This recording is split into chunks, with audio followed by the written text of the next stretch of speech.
Hey, you're all very welcome again to the second show of COVID-19 Destination Newry. I'll be bringing on some guests and just jumping straight in there. So let me first of all introduce Liz Kimmins, if we can bring Liz into the stream, let me see, and a few other guests. So we have with us tonight, some more people will be joining us. Fergal McCormick will join us shortly.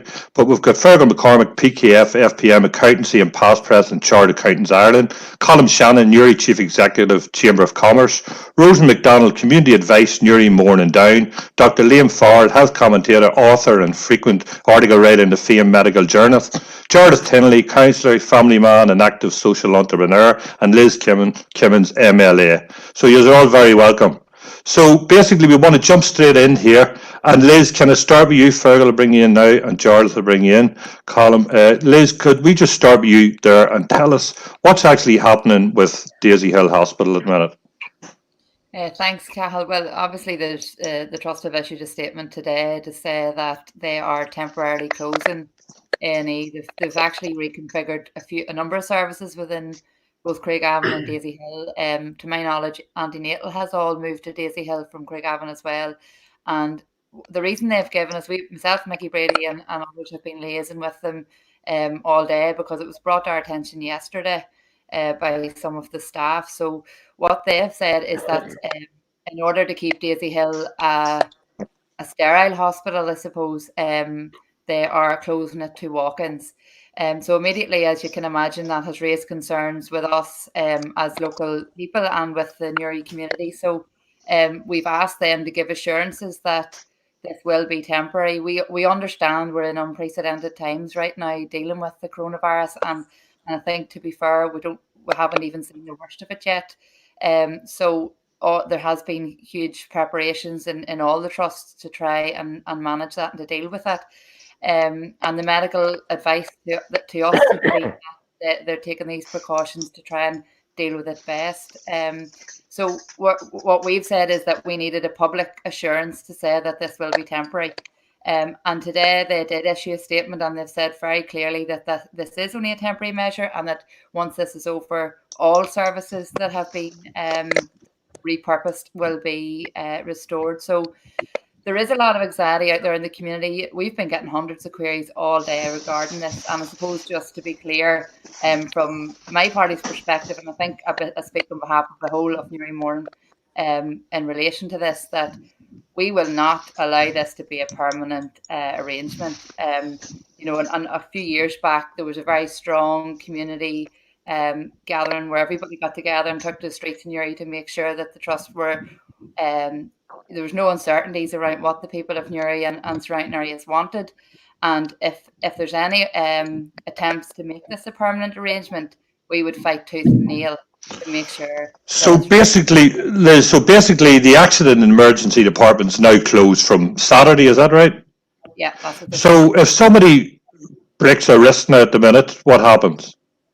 Well, what they're saying is there's no walk-ins at all. That all accident emergency will go to Craigavon, which is not ideal at all. You know, like, I'm from Newry myself. We're very lucky to have such a good service on our doorstep, and for people in you know, in more rural areas, particularly think across McGlen, Kilkeel, you know, this is huge. But because of the times we're currently in, we have to listen to the advice, I suppose. But I just want to reassure the community out there, we will not allow this to be a permanent arrangement, not on our watch. And I'm sure, I know Councillor Tinley's there and others, I think that's echoed right across. So if there was, and at this point I don't believe there is, but if there was any sinister element to this where people think that they can do it in a cloak and dagger way, well, they've been very foolish if that's what they think, because the people in Newry won't allow it. So, sorry, just on that there, so Jarlath Tinley, from your point of view, like, you know, Restraver people travelling far enough as it is now, what way does that leave things for you? Of course, it's unique times we're in, so what's your take on this, that Daisy Hill will be closed, the accident emergency? Well, I mean, Cathal, Liz has touched on it there. We're living in unprecedented times. That word has been widely used over the past number of weeks, but it's very, very true. I mean, at the council, there's all party political support for this right across all the different parties within the council. The trust management and clinicians are in a position currently, Cathal, where they're having to make literally life and death decisions. Yeah. None of us will ever have to make. And I think it's very, very important that that message goes out there, that our support for them and the support of the wider community for the decisions that they are taking in this emergency are supported 100%, and that support is totally unequivocal. So does anybody else want to join in and just say anything there on that point about the accident emergency? Anybody feel free to throw their bit in? Cal, maybe I could just add a Yes, comment from the business community. I mean, the business community have been involved in supporting services at Daisy Hill, but we do recognise that these are extraordinary times, and I think Liz is right that it needs to be that this is a temporary measure because of what we're facing at the moment, and the trust has given us that assurance. But I think the bottom line here is that all through this crisis, we have to take the advice of our doctors. We have to take advice from them in terms of the actions that they need to take to prepare us for what still has yet to come. So we do support what they are doing, and they will continue to have our support. But it's important that this is a temporary measure. I mean, we have to remember that people are going to get sick for other things apart from the coronavirus.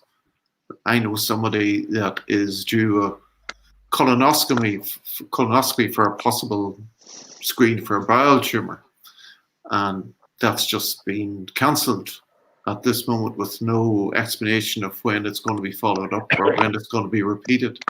So I think the danger is that all our other services kind of fall by the wayside, such are our extreme efforts to cope with the coronavirus outbreak.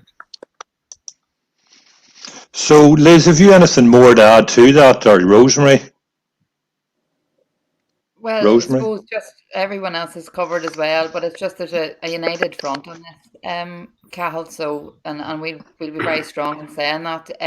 We won't allow that to be a permanent arrangement, and we hope that there's nothing major has occurred, in the temporary period. But we have to recognise that the healthcare staff and all the medics have to focus their attention on this crisis. Okay. So just on there, Sinead Ennis, we did actually call, I think I did introduce you, Liz, as an MLA, and I think that we would say that Liz filled in her own name as she came into it and just didn't add MLA because she's a very humble young lady. So that's the reason why we didn't afford her title, because Liz was humble herself and didn't put it up. Liz writes her own title. Correct, Liz? Yeah, that's right. That's it. So listen, basically now, if I can, Rosemary, can I just, Rosemary, touch on you, Rosemary, and talk about the last year we talked about, you were to update us basically, Rosemary, on what's happening in the community support services. So do you want to touch on that? Can you hear me okay? You're starting to lose us. Go ahead, Rosemary. Rosemary, go ahead. No, I don't think we've got Rosemary at all. No. So listen, we're going to have to move on to some of the other questions, and we'll come back to Rosemary. Can you hear me now? No, Rosemary. Hello, Liz. Yeah. Sorry, Rosemary, can you hear us? I can't hear Cathal, so unfortunately. So if you take the question and ask me any questions from him, I can answer, but I'm sorry. No. Everybody, no. But I can't. Just a wee second there. So listen, Colin, could we move on to you? And if I possibly just take you down here, Liz, just for 1 second here. Let me just see here. And we add in Fergal McCormick. Fergal, can you hear me okay? Yes, I can hear you. Okay, so everybody around me, it's just Rosemary couldn't hear me. So listen, in the business community, as you know, there's a lot of talk there, and Colin, you can bring us to, but we bring you back there as well. Maybe actually, Liam, we'll just take you out of it a wee second, and we'll just see, can we add in Liz again? Can you see here there again, Liz? Liz, can you hear, everybody hear me, yeah? Yeah, so basically, regarding announcements that was coming out tonight, people want to talk about support in terms of jobs and business. Again, following on from last time, what news or what update have we got, Fergal or Colin? Fergal, do you want to start off?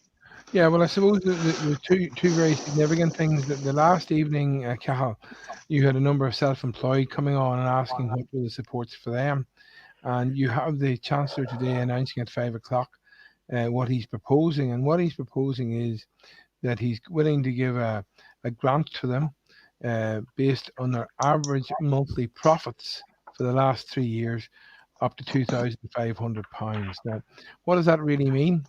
Well, I suppose what that means is that, let's say you had annual profits for the last 3 years of 10,000, say 14,000, and then 12,000. So the three put together is 36,000 profits for the 3 years. You divide by 3, so the average annual profits is 12,000.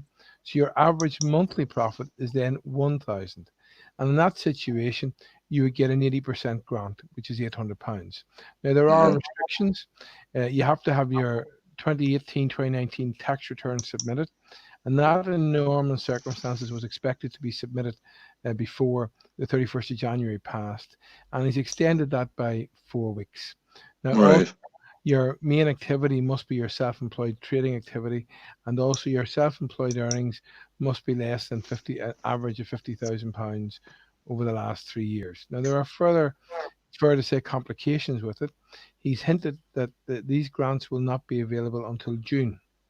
Now, Right. that's very tough for somebody self-employed, but he's tying that into the fact that he's extending the opportunity for people who had not submitted their tax returns. He's extending the date now by 4 weeks. He's giving people 4 weeks to put their tax return in. The other news today was that the small grant, if you remember, to all businesses based on the rateable value. You remember we talked about the net annual value last night or earlier on the week, and what that is, I explained then, that's the rentable value that appears on your rates bill. And what happened there was that what that has opened today. Actually, the good news with that is the Northern Ireland Executive are saying that as and from the 31st of March, they believe payments of that grant will start. And obviously, everybody won't get them on 31st of March, but to be fair, then that's encouraging that they expect you can log on today in the portal, which is NI.gov, but from that, they expect the first payments of the grant to be with effect from the 31st of March. So starting off, like Colin, can I just turn to you? Can you give an indication of what way this COVID-19 has affected business in the Newry area? Just give us a summary or some ideas without actually naming businesses.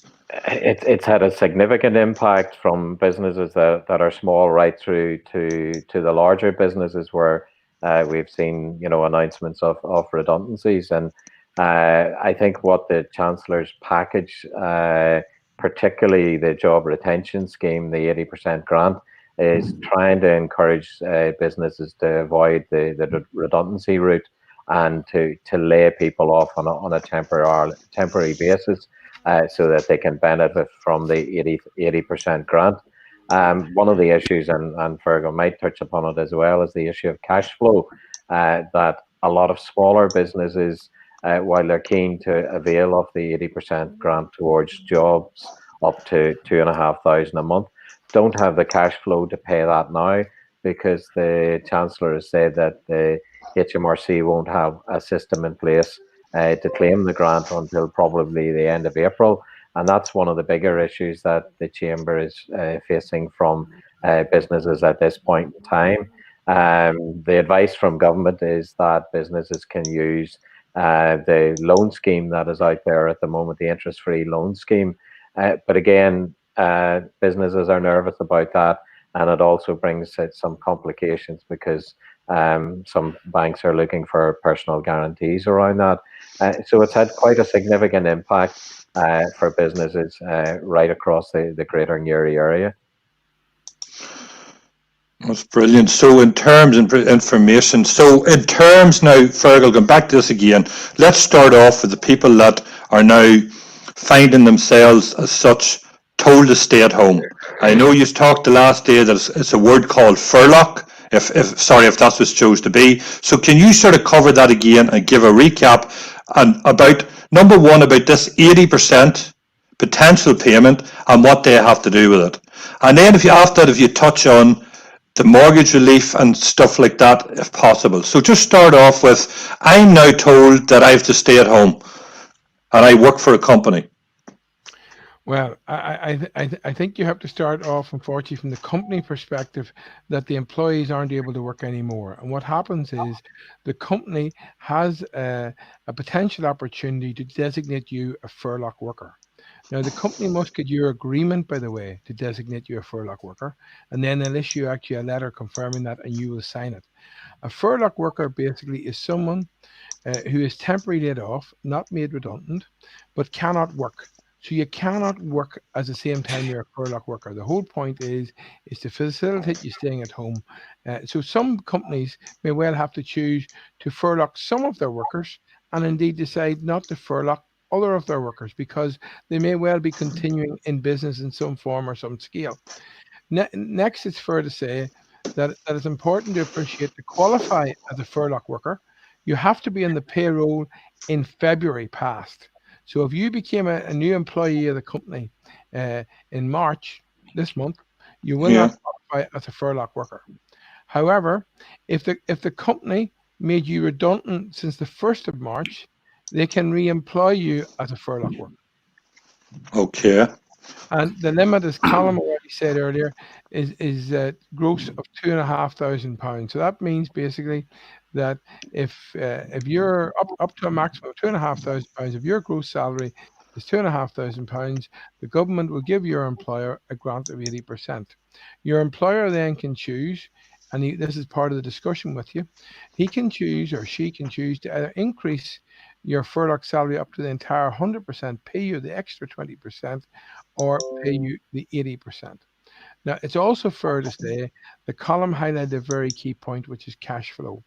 And the point column was highlighting was that under this scheme, take, for example, employees being paid now at the end of March, their employer most likely would not be reimbursed for that until the end of April. So that is a major challenge for Excuse me. business. And that's why the government is suggesting that businesses should benefit from the business interruption loan scheme. Now, again, there are conditions around that, but the simple thing is what that is about is that you look at your cash flow immediately and you probably look at it for the next 12 months. And you identify, is there short-term working capital that you need to keep your business going when it restarts again? And obviously, not being able to pay your employees for a month because you don't have the money would be one of those reasons. And you then make a bank proposal to your bank, a cash flow proposal seeking extra money. The government has implied that for a 12-month period, that loan, sorry, I think it's for a 6-month period, the loan will be interest free. And they've also implied that loan will become repayable over 6 years. Or alternatively, if you happen to use invoice discounting, which is a technical thing, re the financing of debtors, it's repaid over 3 years.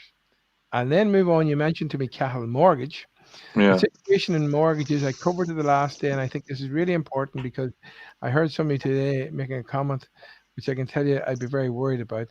You cannot cancel your mortgage without getting, by the way, the word is not cancel, the word is defer, but you cannot defer the payment of your mortgage without getting the agreement of your mortgage provider. So it's Right. very important.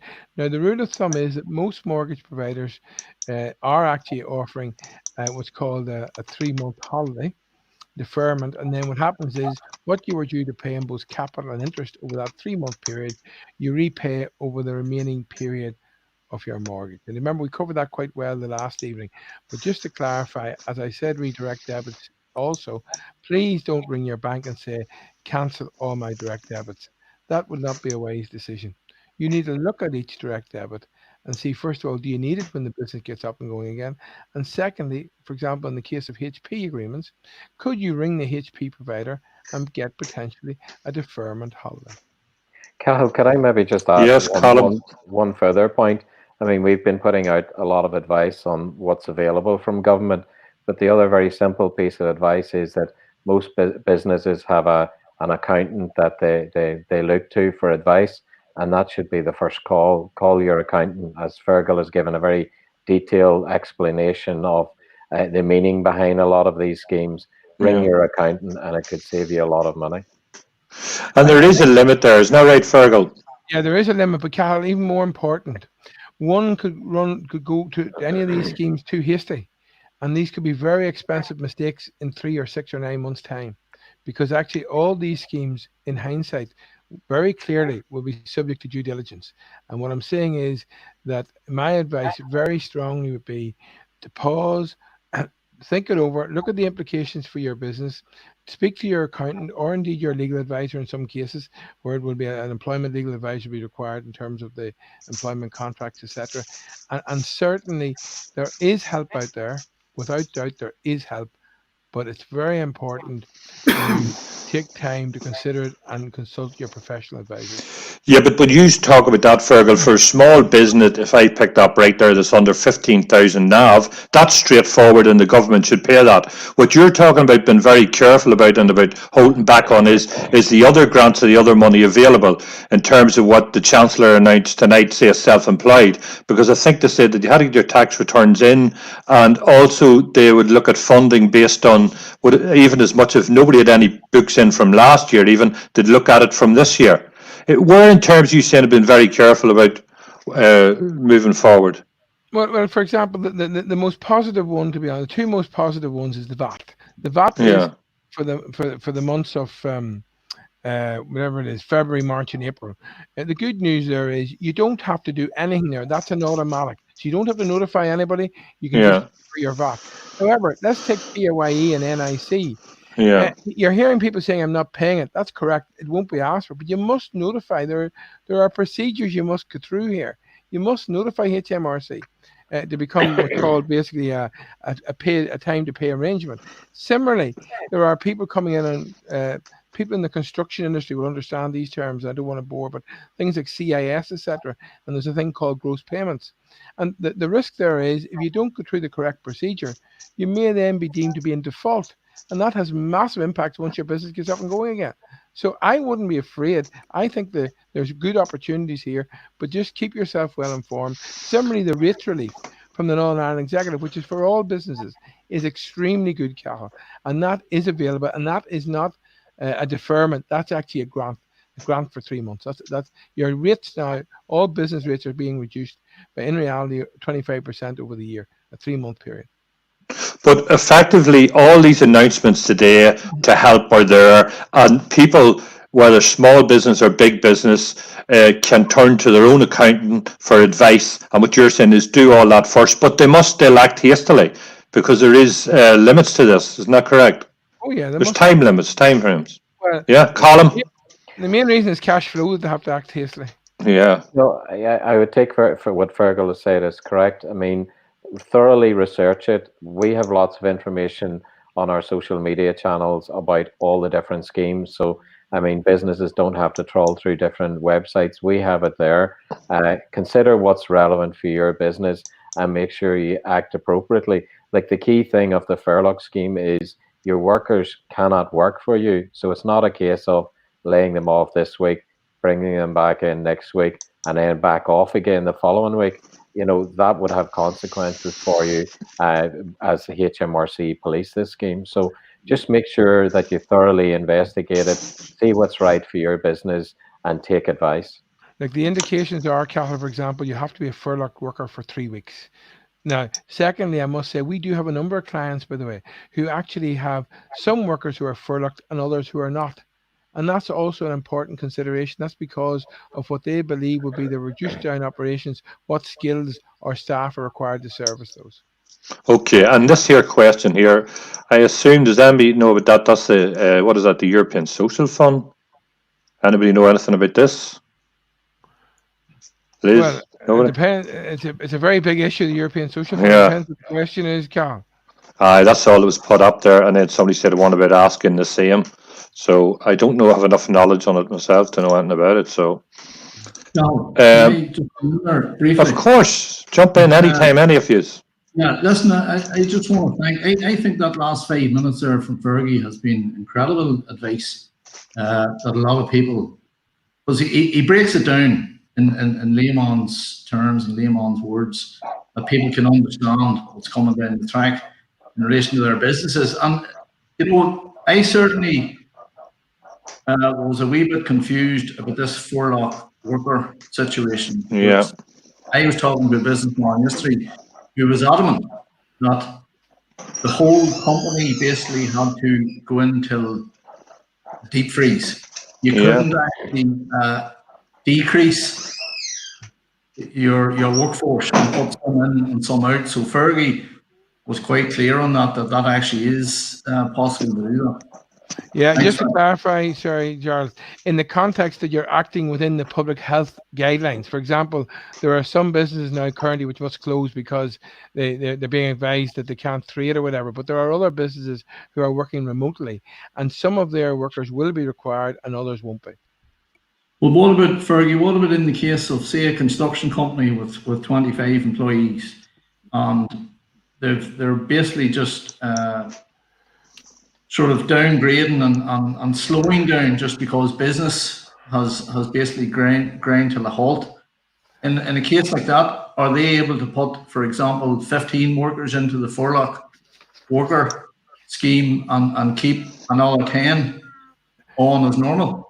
The answer to that is yes, they are, but they would have to, and this is where I come back to, Charles, it's quite tricky. They would have to show, in case one of the workers who wasn't furloughed or in term, equally one of the workers who was furloughed, that they would think they're being fairly treated. So the firm would have to give the rationale. And you picked a sector which, believe it or not, is quite difficult. And the Construction Employers Federation here in the North issued a statement actually in terms of advice to the construction sector at about 4 o'clock this afternoon. We happen to be a patron to that, so that's how I know about it. But construction is quite tricky now, because what's happening in construction is if you're working on what's deemed an essential site, for example, you're working in a hospital, you can continue. But in Northern Ireland, if you're not, then there's restrictions on what you can do. In the south of Ireland, there are still quite a significant number of construction sites open. Does that answer your question, Jarlath? That's fair enough, yeah. Colin, have you anything to add into that? No, just I suppose what we've been calling for is HMRC to publish the guidelines on the scheme and to get it up and running as quickly as possible. And that'll deal with a lot of queries that businesses have, because I mean, I've heard stories like what Jarlath has talked about, where people think it has to be the whole business, when, as Fergal has explained, it doesn't.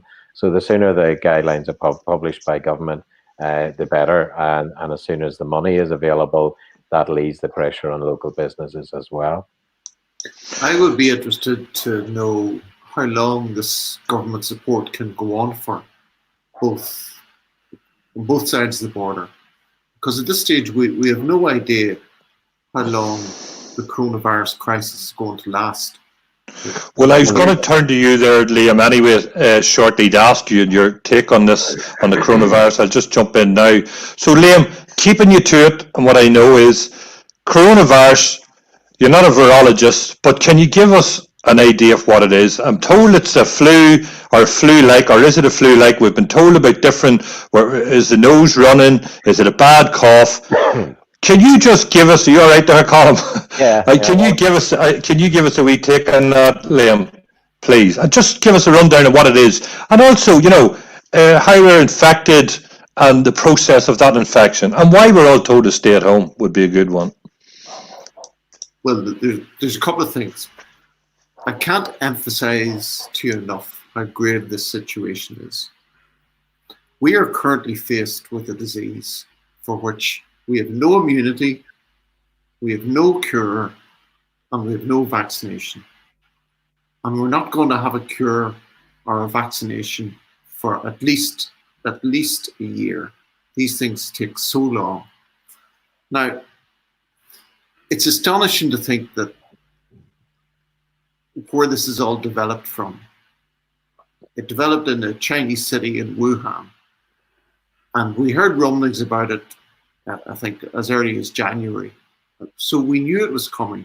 So it's just unbelievable to see how it has spread, partly because of global travel, because of the nature of society, that it has spread right into our front door. And it's also counterintuitive that because it's not a very serious illness for most people, like many people will have it without knowing they have it, that actually allows it spread. If everybody dropped dead 5 minutes after contracting it, it would never have got out of China. But unfortunately, that's not the situation. So we have no proper global approach to this problem. China were obviously very, what's the word, circumspect about how they revealed what was happening to the outside world. Then we have this incompetent con artist in the White House, who would usually be considered the leader of the free world, who should be leading the global response, who's kind of pretending it's not happening, and is threatening to reopen the churches on Easter Sunday. The coronavirus is quite different from a flu. It's a totally different virus. It's as different from the flu virus as a horse is from a jellyfish. So its immunity is different, its infectiveness is different, it's much more infectious, and its severity is different. Now, the only thing we can do at the moment, and the most important message, is to practice what we know works. Social distancing. Stay in your house. If you have to go out, make it as brief as possible and make sure it's necessary. It's okay to go out for fresh air, and I think it probably is a good thing to go out for a walk, but stick with the members of your household and stay 6 feet away from everybody else. That may obviously be some more feasible for some people than others. We're very fortunate in Rostrevor in that we're very close to the mountains, so it's relatively easy to get away and get out in the fresh air. But obviously that's more difficult for some people. I suppose my concern is about the duration of this. As I was asking our financial experts earlier about how long government support is going to continue. At this stage, we have no idea even whether people who get the infection are immune afterwards. We have no idea if the virus is going to mutate, if it's going to change. I mean, it's traveled from China to the States, and we have no idea actually how it has mutated in that time. We have no idea whether getting the infection makes you immune. We're presuming it does, and I think the fact that the numbers aren't absolutely shooting up would tend to indicate that there is a significant degree of immunity. But because of the very, very incompetent approach, particularly of the British government, we have no idea. We're really at the situation where we should have been 3 weeks ago.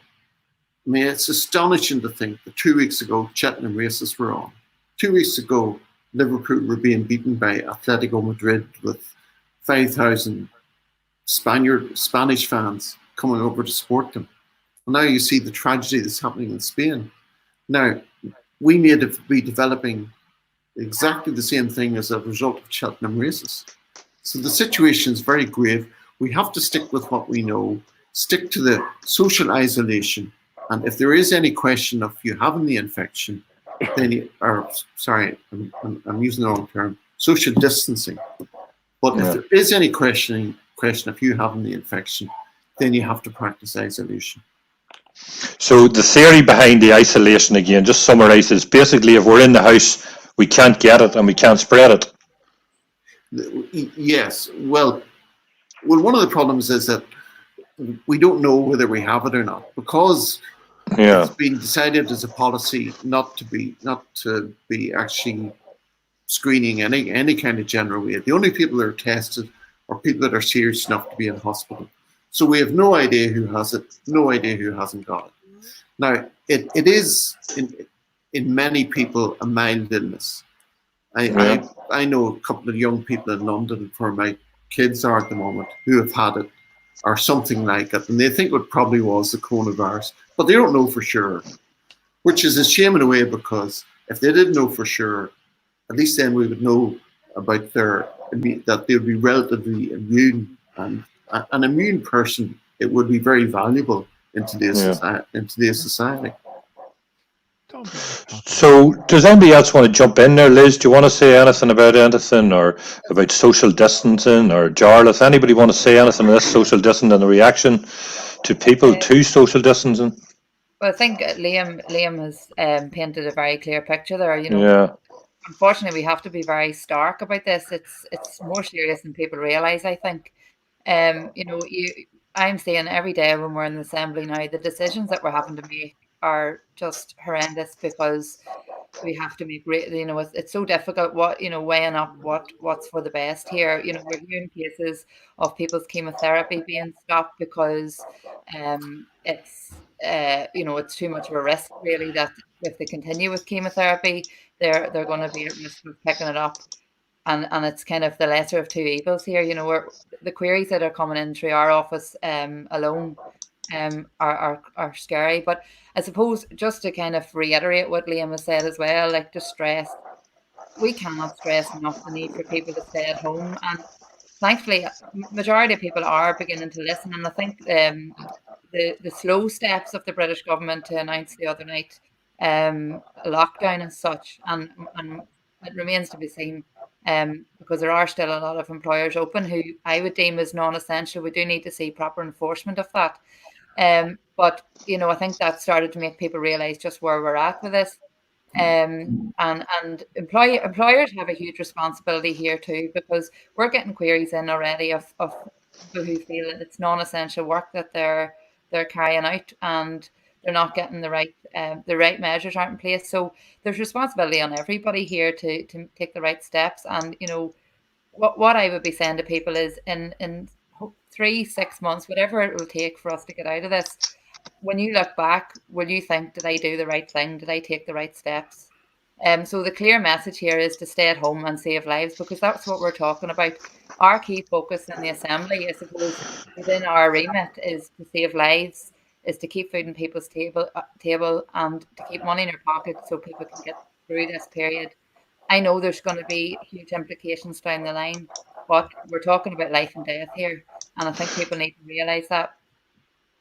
Fair enough. And listen to me, just take this off here. And Jared, I've got to go to you now, but just Liam on that question is something that I need to understand.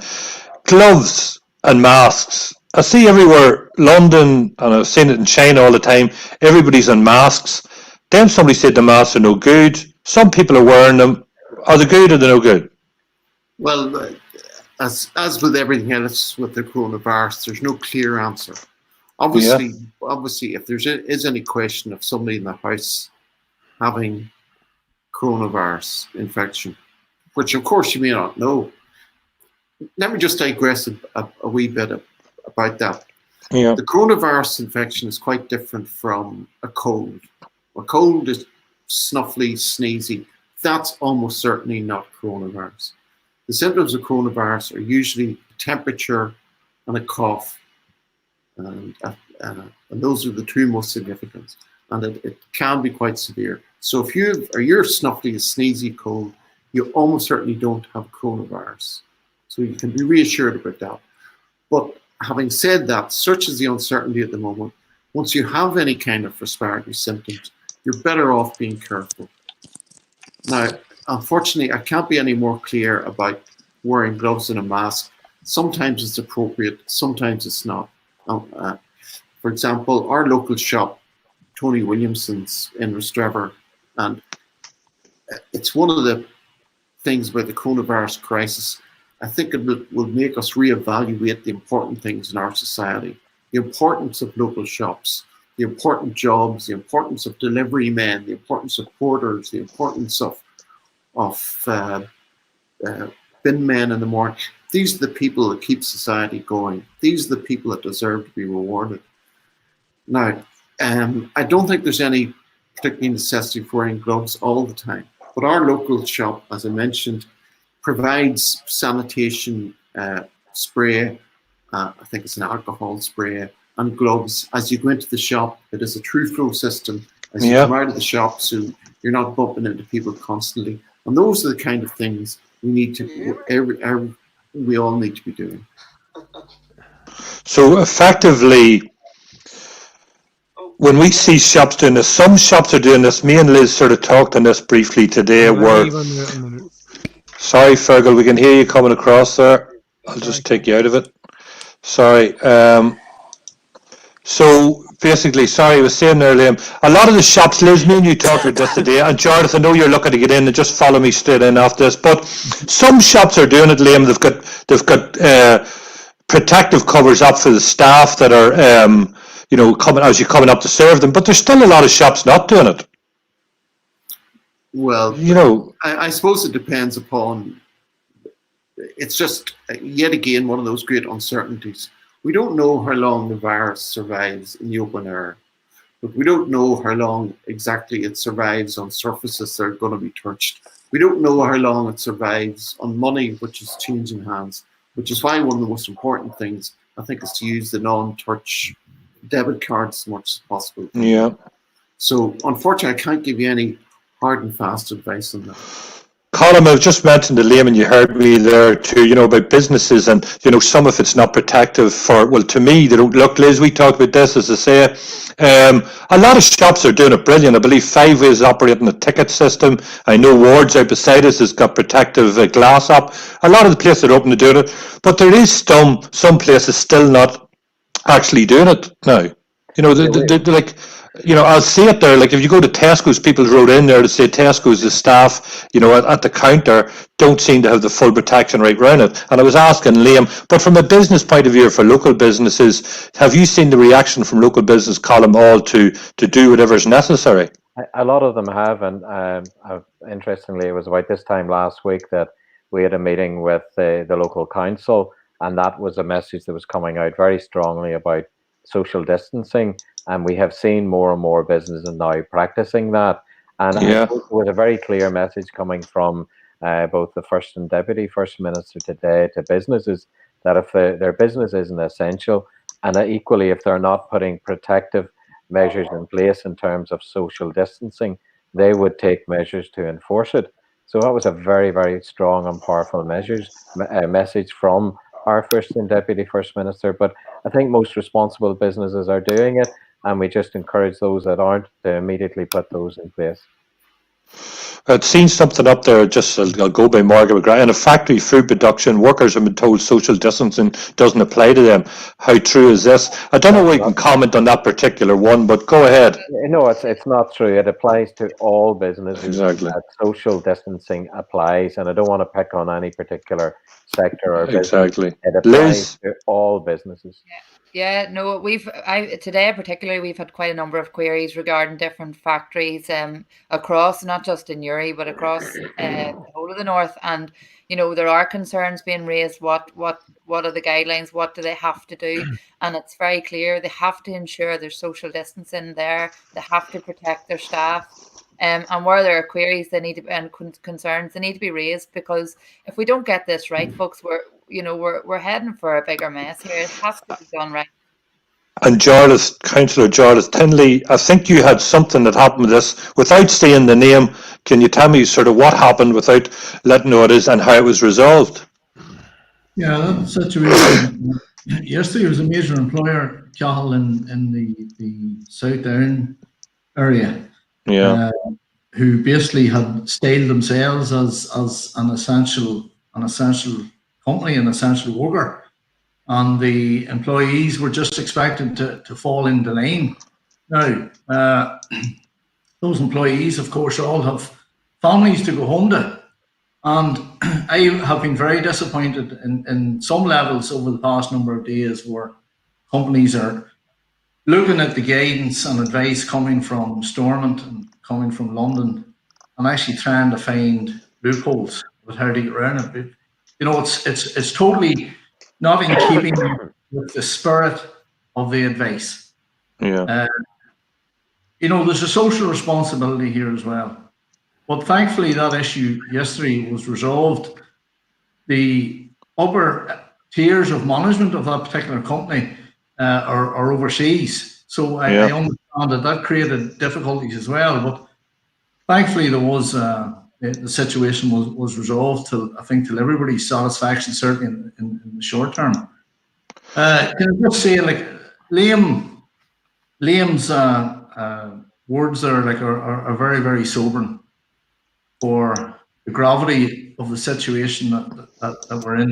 You know, there's no doubt about it, Cathal. We have to expect the worst, we have to prepare for the worst, and we have to hope for the best, I think, in the time ahead. And how is business affected around Rostrevor, Jarlath? What's that, Cathal? Sorry. How has the business been affected around Rostrevor area? And well, listen, the essential businesses are still open. But yeah. I tell you, it's and I know it's the same in any town or village or city. It's heartbreaking to go up a main street and to see shutters down and to see posters on a window. And there's an awful eeriness. There's an eeriness out there. And there's a fear. The fear is palpable.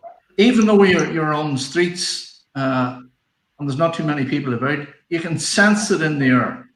You can sense it in the air. You know, but I will say, Cathal, in relation to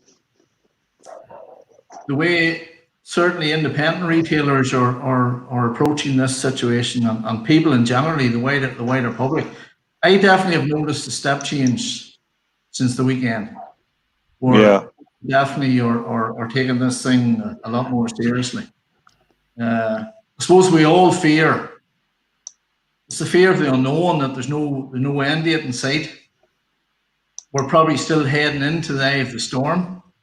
But the point that I wanted to get across was, you know, I fully concur with what Liz was saying. You stay indoors, restrict your movements, social distancing, not overemphasize that. But another very important element, you have to get the balance right. And we have to take it that this emergency is going to last certainly for the medium term.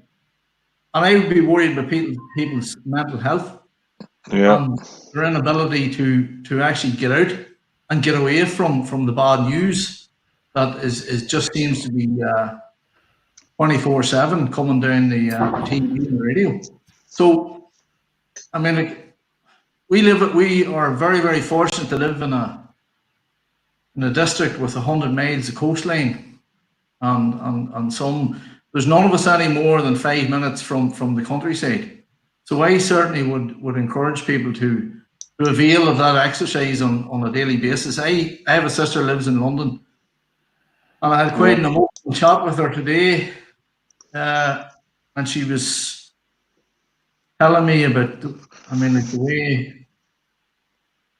things that she took for granted when she was at home here in relation to open space and the ability to get out into the countryside has suddenly been, you know, she's never missed that as much, I suppose, is the point I'm trying to make. So, but I would definitely encourage people to get out on a daily basis and try and get into a routine to just keep your mental health right as well. And yet, at the same time, mental health was touched on that, and a pity it didn't have Rosemary in, but I think Rosemary was just working off the phone tonight. Something happened with her computer. So, but see, on that one there, you talk about walking out any is like, you know, when will the relevant folk do something about children, teenagers? We all see that happening everywhere. But Dr.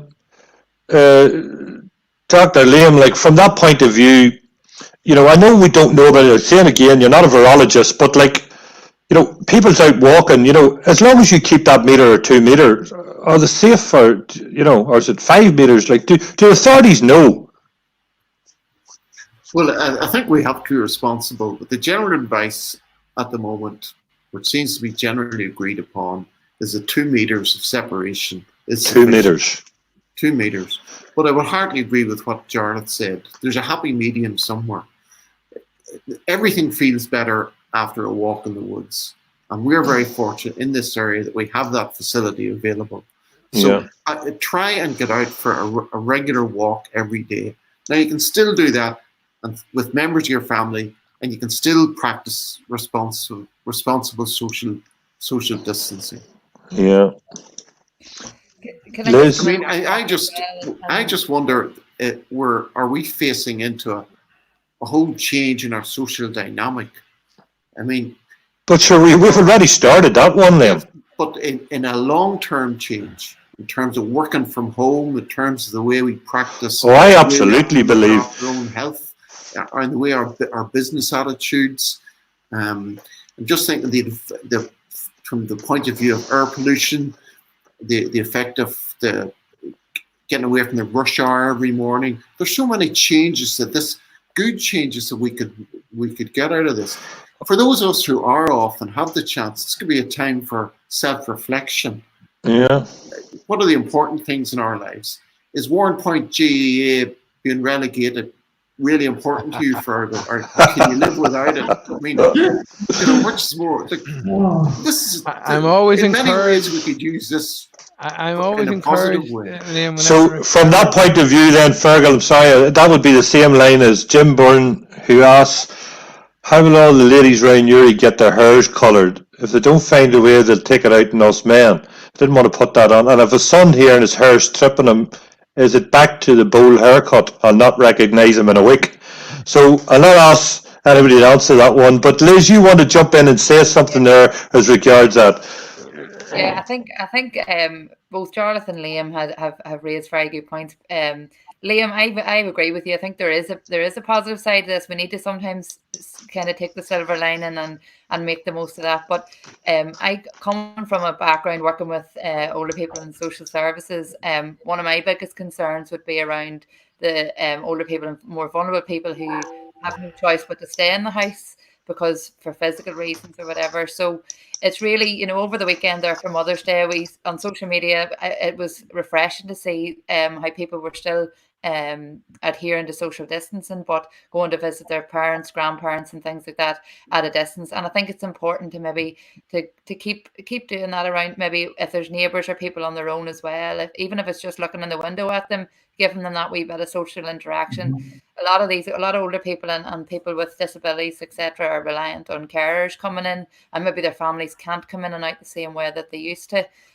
So that's very much in my head at the minute, because I know from going in and out of houses over the years for that reason that it's something, it's very, very important to them. It's maybe the only contact they have with the outside world in some cases. So it's important to remember that, and it can still happen, but just by keeping your distance, really. So it doesn't negate contact with other people, but it's just being measured and being sensible about it. But it's important to keep in touch. Can I maybe just make a point, Kat, or maybe 2 points? First one, sort of following up on what Liz has said and what Liam said earlier. With the weekend coming up now, and people might be tempted to go and visit family, friends, and relatives, and I'm sure it'll be all right. It's only for 10 minutes, but if they follow the advice that Liz has said there, if they want to go and speak to someone, stand on the driveway and talk to them through the window.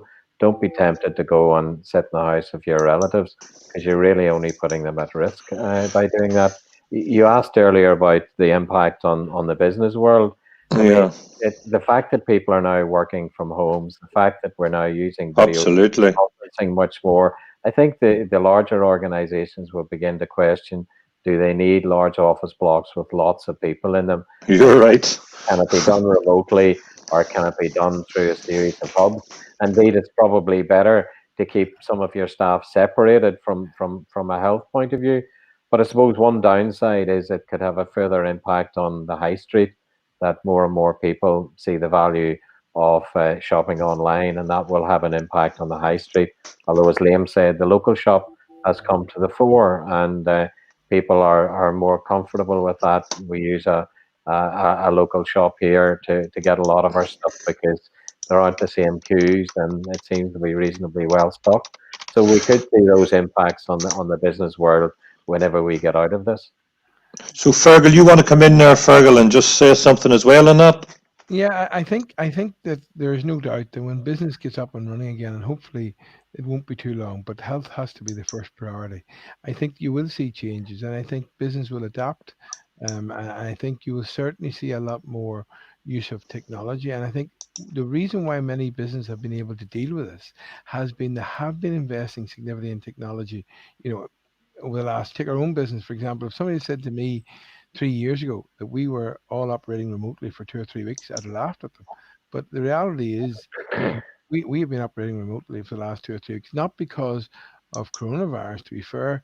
Coronavirus brought it to a head, but because there was significant investments, and many businesses have been investing, as Colin would know, through technology. And I think what Liam is saying is correct. I think you're going to see a lot of people doing soul searching and saying, do I really read this? Do I really need to sit in the car, or do I need to sit on the plane, or go to meetings? Can I do a lot of it without a lot of the traveling we're doing? Yeah, I definitely think that a lot of things have changed, and I agree with Colin and that, and obviously Liam touched it. Everybody did, and effectively now that my daughter now has went from working, she's now at home, she's got a computer. I don't think the companies were too sure what they were going to do, and now they're getting forced to find solutions. And to be honest, that's going to have an effect on the high street. But the high street has been falling this long time, so something needs to be done with it anyway. It needs investment, or that's a story for another time. So Liz, just before we go, I see people putting up there that there's a clap for the NHS tonight, isn't there, at 8:00? So I think we'll be doing that in about 2 minutes, right? 5 minutes, is that right? Is that we get the right time? So we'll give it 5 minutes, and 2 minutes. 2 minutes to go. So somebody give me that wee time and just give me that wee shout on it, because all I can see is a countdown clock in front of me. So Jarlath, once again, the people in your area, how have they reacted to this whole virus? Have they stood up to it? Are they still looking the answers? Are they getting the answers? Well, I tell you, I have been amazed at the way the community has rallied right throughout Southdown and South Armagh in our council area. Yeah. Through community groups and football clubs. It's nearly as if people are getting themselves prepared for the storm that's coming down the track. Now, we're lucky in this part of the country that I suppose the percentage of our elderly population that have family they can call upon would be very, very high. And it's that small percentage of people that have no one to call on. But I have been so proud of the people of our area who have been putting measures in place to make sure that those people do not feel alone, isolated and scared at this time. And I know that's what's happening in Roslevor is being repeated in every other town and village throughout the district and indeed throughout the country. Carol, we're clapping at one point, Carol. Let's start clapping, everybody. Let's give them all a clap, will we? Let's show our support.